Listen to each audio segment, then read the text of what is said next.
Assalamualaikum warahmatullahi wabarakatuh. Rabbi shrah li sadri wa yassir li amri wahlul 'uqdatam min lisani yafqahu qawli. Pada kesempatan kali ini kita akan belajar balaghah mengenai topik pembahasan al-qasar.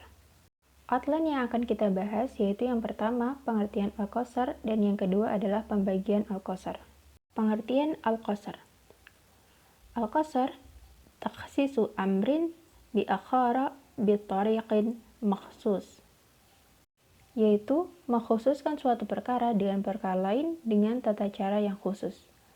Qasar secara bahasa sama dengan takhsis, berarti pengkhususan. Secara terminologi berarti mengkhususkan sesuatu pada sesuatu dengan menggunakan cara-cara tertentu.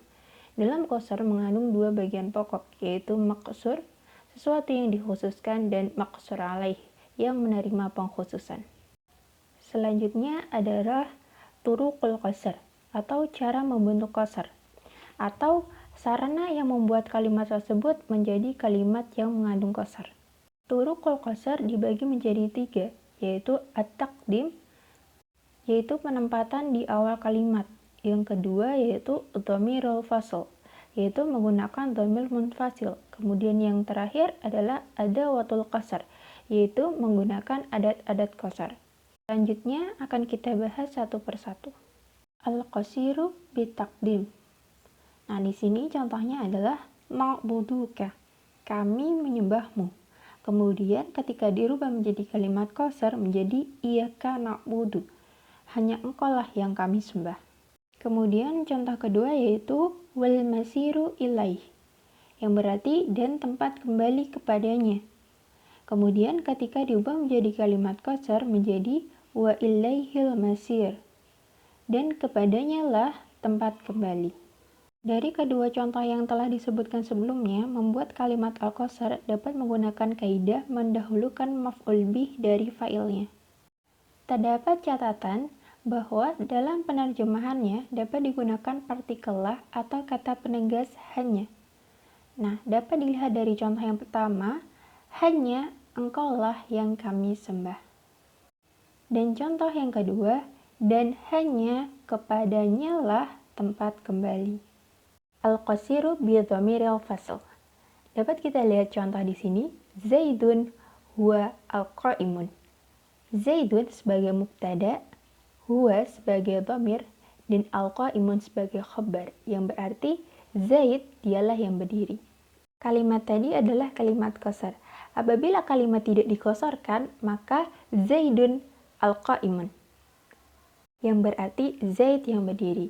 Nah, di sini terdapat penambahan dhamir di antara mubtada dan khabar yang bertujuan untuk pemfokusan terhadap mubtada.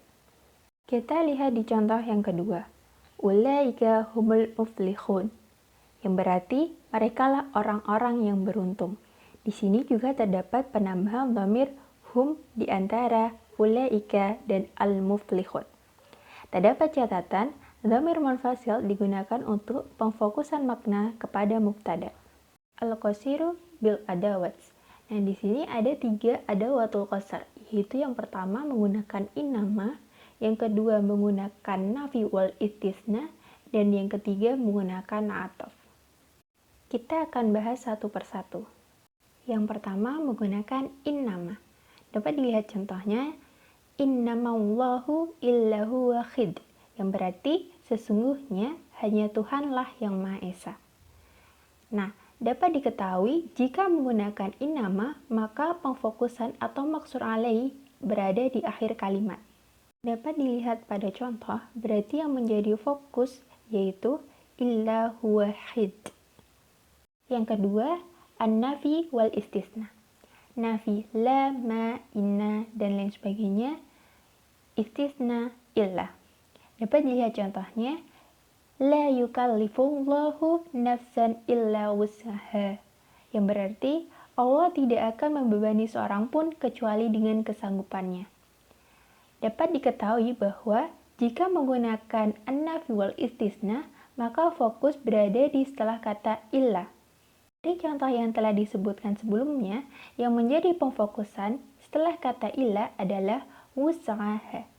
Ini catatan tambahan, an-nafi wal istisna ini penggunaan dalam satu paket. Jadi, dalam satu kalimat ada nafi dan ada istisna. Dan yang ketiga adalah menggunakan atof, la, bal, dan lakin. Kita lihat contoh yang pertama. Al-ardu mutakharrikatun la thabitatun, yang berarti bumi itu bergerak, tidak diam. Kemudian yang kedua, mal ardu thabitatun bal mutakharrikatun. Kemudian yang ketiga, mal ardu thabitatun walakin mutakharrikatun. Yang keduanya berarti tidaklah bumi itu diam, melainkan bergerak. Nah, dapat catatan, jika qasar menggunakan atof la, maka fokus terletak di kata sebelumnya. Jika qasar menggunakan atof bal atau lakin, maka fokus terletak di kata setelahnya. Dapat dilihat dari ketiga contoh yang telah disebutkan sebelumnya, yang menjadi fokus adalah kata mutakharrikatun, yang berarti bergerak. Dari penjelasan sebelumnya, dapat diketahui bahwa qasar adalah mengkhususkan dengan menggunakan 5 sighat, yaitu yang pertama, menggunakan takdim ma haqqaqu at-takhir, yaitu mendahulukan yang seharusnya di akhir, dan maksur alaihnya bagian yang didahulukan itu.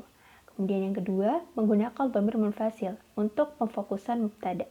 Yang ketiga, menggunakan innama, hanyalah, maksur alaihnya terletak di akhir.